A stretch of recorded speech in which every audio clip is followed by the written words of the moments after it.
would like to start by thanking the organizers for putting together such a great show. As most people have said, yesterday was fantastic, and I hope today is going to be even much better. So thank you so much to Christine and Maurice and your team, and to everybody who's here. My name is Hopewell Chin'ono. I'm a Zimbabwe journalist and documentary filmmaker. The government now calls me an activist, and I've received that as well as an anti-corruption activist. I trained at the Zimbabwe Institute of Mass Communications a long time ago. I graduated in 1993. Then I left Zimbabwe to go to England to do my postgrad in international journalism, majoring in radio. And I was trained at City University and then at the BBC. So in 2000, most of you know what happened in Zimbabwe. There was a Robert Mugabe revolution, which was violent, removing commercial farmers from their land. And all journalists who were not Zimbabwean were kicked out of the country. And since I had stayed in England for 9 years, I thought it was an opportunity and time for me to go back home as a BBC correspondent working from Harare. So when I got home, things were not what I thought they would be. The government refused to accredit me because Robert Mugabe had introduced a new system where every journalist had to be accredited before you could work. So they refused to accredit me because they said I was working for the BBC, and their dispute was with the British government. And to them, the BBC and the British government are the same thing. And so they said I could only practice if I was working under one of the production houses that is owned by a guy who was in ZANU-PF and went on to become a government minister, something that was professionally unacceptable and unethical for me. So I got a scholarship to go back to England and start film, and I came back to Zimbabwe in 2007. 2008, we had an election, which most of you again should know of, which was extremely bloody and violent. It followed in the same manner that the 2007 Kenyan election had panned out. Violence, people were killed, hundreds of them. The government refused to accredit me again. They called me a national security risk. So I was not accredited to cover that election, although I had the general accreditation to practice as a journalist. But in Zimbabwe, you also get accredited again for an election if there's an election taking place. And so what happened was I found myself on the front line covering the election without accreditation, and I became the first journalist to break the story of post-election violence. Morgan Tsvangirai had won the election by about 73%, but the election commission came back and they said there is going to be a runoff. And whilst political parties were preparing for that runoff, violence started taking place in rural Zimbabwe, and people were getting killed, people were getting their arms chopped off, what became known as the short sleeve, long sleeve campaign. I started working for ITV News, which is British based as an Africa producer. And then I left Zimbabwe again as a Nieman Fellow, and there's another Nieman Fellow over there, Christine. When I came back, things had changed. We had a government of national unity, and we thought that things were going to be much better. After the 2013 election, we regressed again, went back to the same system. Journalists were being targeted. One journalist called Itai Dzamara was abducted from home, and up to today, we don't know where he is. They took him in 2014, and they never brought him back. In 2017, there was a coup that took place in Zimbabwe. Robert Mugabe was removed by the military, and they installed his vice president, Emmerson Mnangagwa, who's now the current president. We thought again things were going to change because they sold a dummy to the citizens that Robert Mugabe was the problem and they were going to change. But it turned out that actually Robert Mugabe was the guy who was stopping them from doing the excesses that they are doing today. And they were the enforcers for Robert Mugabe. Fast forward to COVID. COVID happened, and we found ourselves grounded like everyone else in the world. We were not traveling, and so I started to look a lot more on what was happening locally, and then I came across a scandal involving COVID funds. A 62 million COVID fund was being ruthlessly looted by people who were not just ordinary people, but it went right up to the presidency. And when I started doing those investigations, which involved Dubai, Switzerland, Hungary, South Africa, Namibia, I then discovered that all the documentation that had been used by government to siphon this money was fake. These companies did not exist. Some of the companies, for instance, in Hungary and in Namibia, they were domiciled at a place when I sent people there. It was someone's home. In Hungary, it was one of the slums in Hungary where this company was supposedly registered. So essentially, it was fake. So the ruling party at a press conference, I was using social media, Twitter, Instagram, and Facebook to expose this looting that was taking place. So they had a press conference. The spokesperson for the ruling party, Patrick Chinyamasa, gave me a warning and said, I have mentioned the president's children in my reportage, and that there will be consequences if I continue doing what I was doing.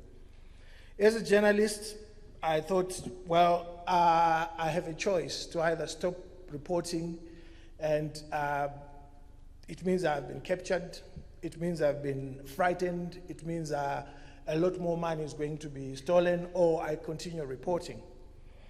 So I decided to continue reporting about what was happening.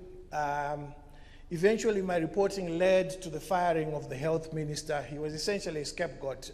He was the front for the scandal, but the scandal went much deeper than the health minister who was fired. Then on the 20th of July, I got home and around 11 in the morning, parked my car, went inside, and my housekeeper came to my bedroom and said that there are people with guns that are outside. They want to get in. So using my training, I said, let them in, but don't let them into the house. So I live in my home is like on a 1-acre compound, so we've got electric gates, so once you come in, you can't come out unless we let you out. So I then trapped them inside, and I called my lawyers, and I started using my media of choice, Twitter. I started tweeting that these people with guns are at my house, and everyone around the world, started talking about it. And eventually they used an AK-47's butt to hit a French door, and then they got into the house. So I realized that my safety, because they abduct people and then they torture you and they say, we don't know where he is until they feel that they've gotten what they want from you, if it's information or if they've punished you enough. So they got into the house, and I realized that if I don't do something imaginative, something creative, these people might abduct me and people won't know where I am, because it was going to take a little bit of time for my lawyers to get to my home. So when I realized that they were now in the house, I was in my bedroom. I didn't lock it because I was afraid that if I lock it, they might fire a gun. So I stood up with my phone, pressed Facebook Live, and then waited for them to come. So when they walked into my bedroom, they thought I was just filming, but they were actually live on Facebook. And so my arrest was captured. Before I was at the police station, international TV stations were already broadcasting the footage that I had filmed when they got into the house. I was taken to the police station because they could not take me anywhere else. This thing was now public. Their faces were now known and everything. And I was detained at the police station for 2 days, went to court. I was thrown into prison. Needless to say, I was denied bail 3 times. My lawyer was removed from my case using frivolous grounds. I had to get another lawyer, and I spent 45 days in prison. The charge that they gave me was that I was trying to remove the government through tweeting. So I came out of prison in September, and during the time when I was in prison, it was other journalists, not just in Zimbabwe, but in the region, people like Maria in Tanzania, who then kept the story running, tweeting about it, having Twitter spaces, South African media. In fact, South African media covered my story more than the Zimbabwean media. You will understand later why. And our story was almost on SABC, South African Broadcasting Corporation, regularly for the 45 days that we were in prison. I was arrested with another anti-corruption activist called Jacob Ngarivume, who's on the political side. When I came out, old habits don't die. So I got hit of another scandal that was taking place. The president's niece was smuggling gold to Dubai. And she was caught at the airport smuggling 6 kilograms of gold to Dubai. And I then got to know that she was going to get bail unopposed. And I tweeted about it. And 3-4 days later, they came for me. I was arrested. They first said I'd violated my bail conditions. And then when they got to the police station, they realized that the charge they wanted to throw at me would require the Chief Justice to come and testify. So they then went for the charge that was related to why they had actually arrested me, that I had exposed the president's niece.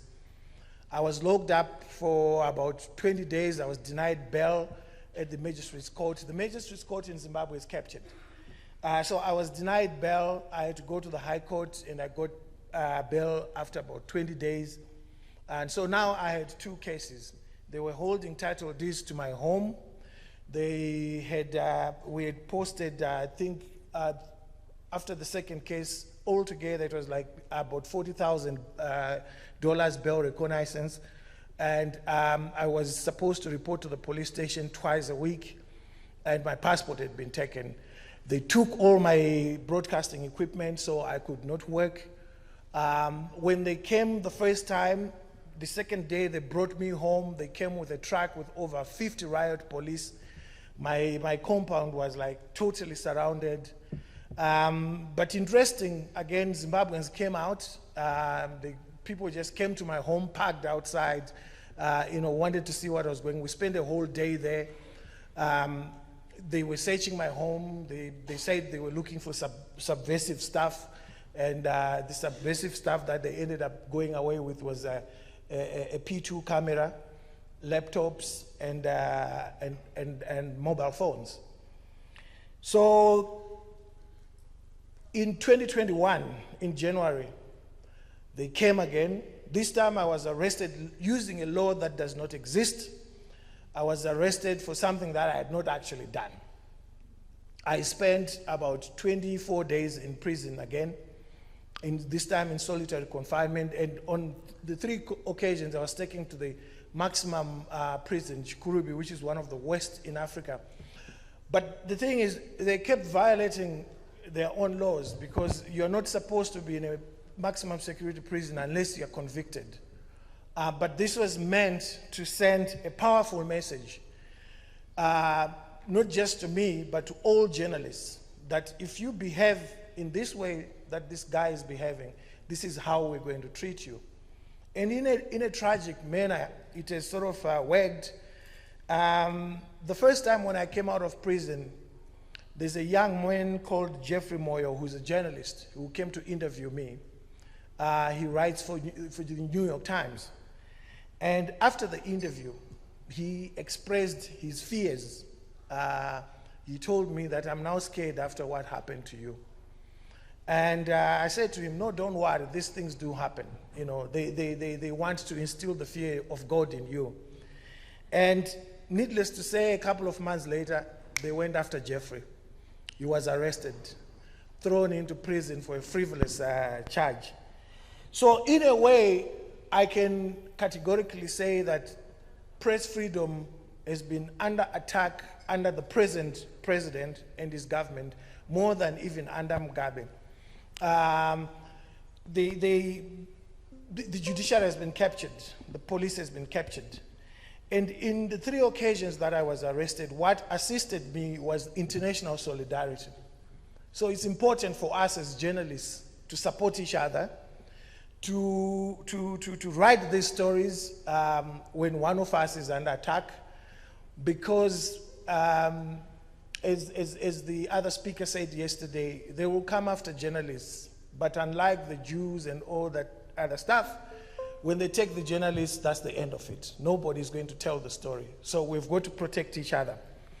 The cost for us, especially for myself, for not reporting about these stories, is that public funds continue to be stolen.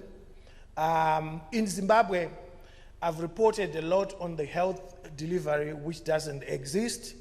The whole country does not have a single working radiotherapy machine. The whole country does not have a heart bypass machine. Right now in our central hospitals, there's no paracetamol in our central hospitals, the most basic painkiller. And our country is one of the wealthiest on the continent in terms of natural resources. But this money is being looted. And the only people that stand between the looting and the politicians are us, the journalists. And so it's important for us as journalists to also understand that we don't just write for our local audiences. We write for the regional audience, for the continental audience, so that you get to know. I'm being told that I've got 2 minutes and I've got a lot of stuff, so I'm going to rush through. It's important for you to know my story. It's important for me to know your story. It's important for me to know what's happening to Kenyan journalists. It's important for Kenyan journalists to know what's happening to Ethiopian or Eritrean journalists. I come from a country which was the first in sub-Saharan Africa with Nigeria to have television. Today, Zimbabwe has got only one TV station, which is state-owned. So sometimes I laugh with my Kenyan friends that you complain about your media landscape, but we only have one TV station. All the radio stations are owned directly or indirectly by the state. What is perceived to be an independent radio station is owned by a ruling party member of parliament.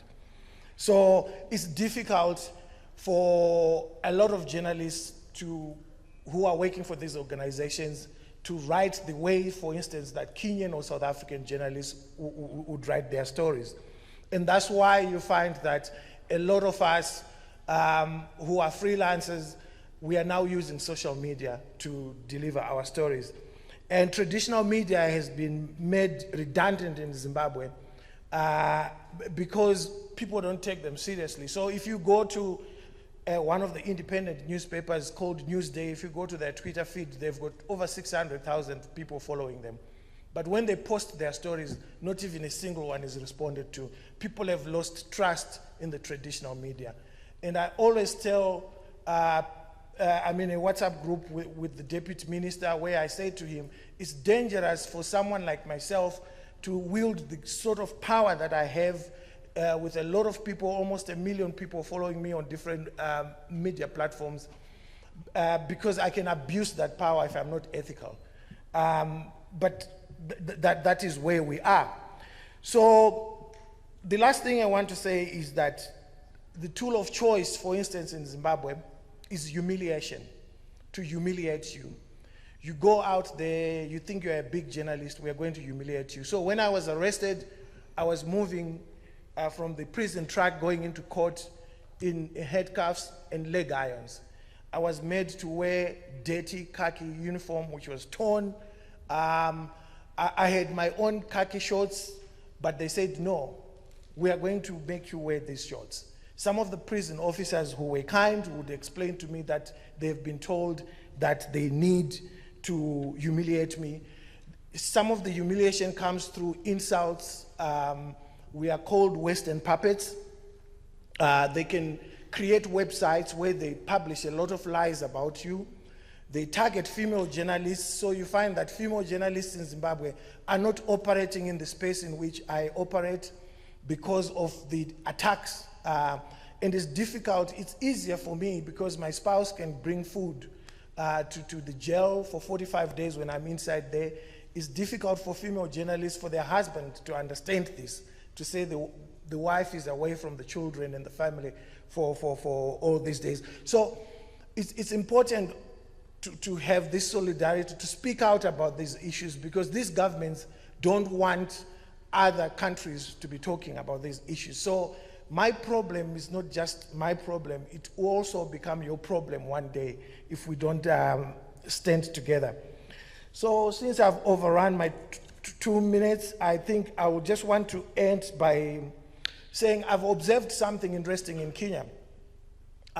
In Kenya, it's the politicians who own media platforms.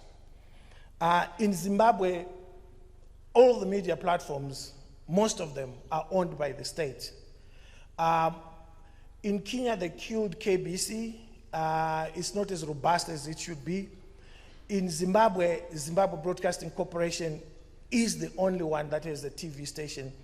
So the quality of journalism is so poor, the content is so poor because they don't care, they don't have competition. Most of our people listen to radio, and almost all radio stations, I mean, the state owns about 12 radio stations.